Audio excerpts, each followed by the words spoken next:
This is B&B Family Farm, named after my mom and dad, Bruce and Bonnie.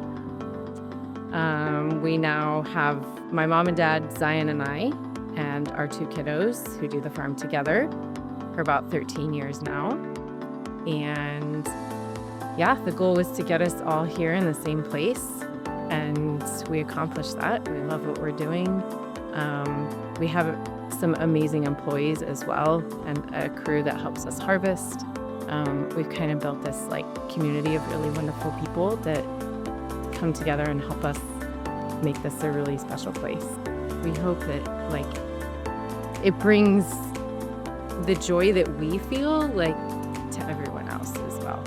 We take fresh flowers to a market in Seattle, and those harvests are the ones we do with just our family.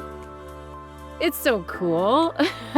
We have a crew that helps us harvest. I mean, we have 14,000 plants. We can't do that all on our own, but these that we take to market once a week, we just do with our family, and it's a good bonding time.